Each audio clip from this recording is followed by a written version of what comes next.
জাতীয় শহীদ সেনা দিবস উপলক্ষে দেওয়া এক বাণীতে প্রধানমন্ত্রী তারেক রহমান বলেছেন, ফ্যাসিবাদ মুক্ত বাংলাদেশে জনগণের কাছে পিলখানা হত্যাকাণ্ডের নেপথ্যের কারণ এখন অনেকটাই বোধগম্য হয়ে উঠেছে।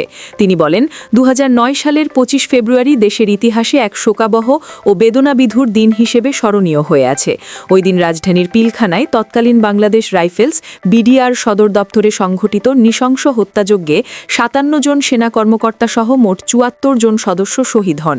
এই মর্মান্তিক ঘটনা দেশের সামরিক ও জাতীয় জীবনে গভীর ক্ষত সৃষ্টি করে এবং দীর্ঘদিন ধরে জাতির বিবেককে নাড়া দিয়ে যাচ্ছে।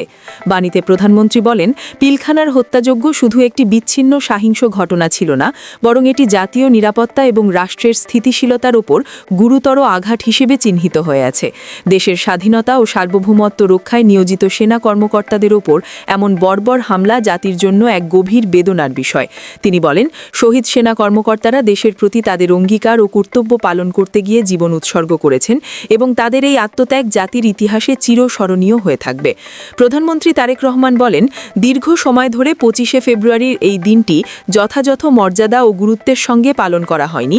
তবে ২০২৪ সালে দেশ ফ্যাসিবাদ মুক্ত হওয়ার পর থেকে দিনটি জাতীয় শহীদ সেনা দিবস হিসেবে রাষ্ট্রীয়ভাবে পালন করা হচ্ছে। তিনি বলেন, এই দিবস পালনের মাধ্যমে শহীদ সেনাদের প্রতি জাতীয় শ্রদ্ধা নিবেদন করা হয় এবং একই সঙ্গে ভবিষ্যৎ প্রজন্মকে দেশের ইতিহাস সম্পর্কে সচেতন করে তোলার সুযোগ সৃষ্টি হয়। জাতীয় শহীদ সেনা দিবস উপলক্ষে প্রধানমন্ত্রী পিলখানা হত্যাযজ্ঞে সকল সেনা সদস্যের আত্মার মাগফেরাত কামনা করেন।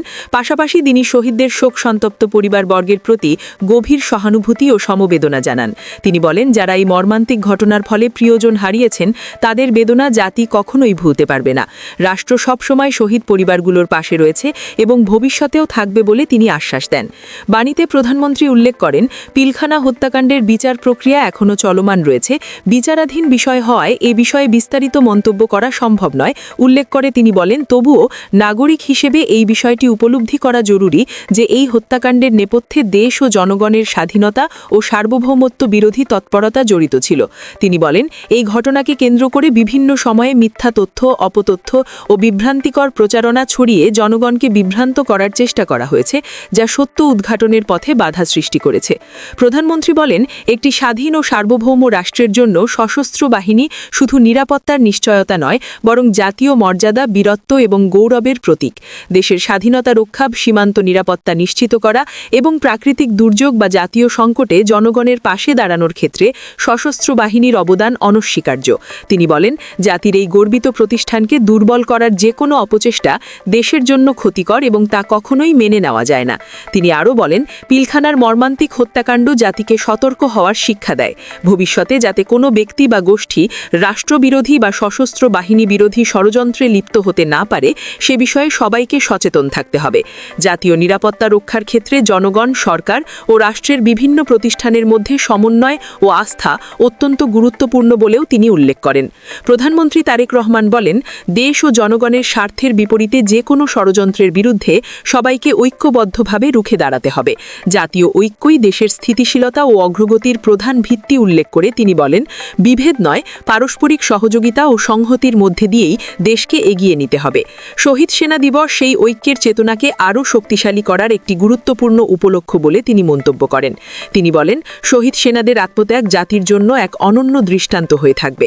তাদের আত্মদান আমাদের স্মরণ করিয়ে দেয় যে দেশের স্বাধীনতা ও সার্বভৌমত্ব রক্ষা করতে সর্বোচ্চ ত্যাগ স্বীকারের মানসিকতা থাকতে হয়। ভবিষ্যৎ প্রজন্মের কাছে শহীদ সেনাদের বীরত্ব গাথা পৌঁছে দেওয়া এবং তাদের স্মৃতি সংরক্ষণ করা জাতির নৈতিক দায়িত্ব বলেও তিনি উল্লেখ করেন। প্রধানমন্ত্রী আরও বলেন, দেশের স্বাধীনতা, সার্বভৌমত্ব ও গণতন্ত্র রক্ষার প্রশ্নে কোনো আপোষ করা যাবে না। তিনি দেশবাসীর প্রতি আহ্বান জানিয়ে বলেন, জাতীয় শহীদ সেনা দিবসের এই তাৎপর্যপূর্ণ দিনে সবাইকে নতুন করে শপথ নিতে হবে, দেশের স্বার্থের বিরুদ্ধে যে কোনো অপতৎপরতা ও ষড়যন্ত্রের বিরুদ্ধে ঐক্যবদ্ধভাবে প্রতিরোধ গড়ে তোলা হবে। বাণীর শেষাংশে প্রধানমন্ত্রী শহীদ সেনাদের প্রতি গভীর শ্রদ্ধা নিবেদন করে দেশের শান্তি, স্থিতিশীলতা ও প্রগতি কামনা করেন। তিনি বলেন, পিলখানা হত্যাকাণ্ডে শহীদ সেনাদের আত্মত্যাগ জাতির ইতিহাসে চির অম্লান হয়ে থাকবে এবং তাদের স্মৃতি বাংলাদেশের স্বাধীনতা ও নিরাপত্তা রক্ষার প্রেরণা হিসেবে ভবিষ্যৎ প্রজন্মকে পথ দেখাবে।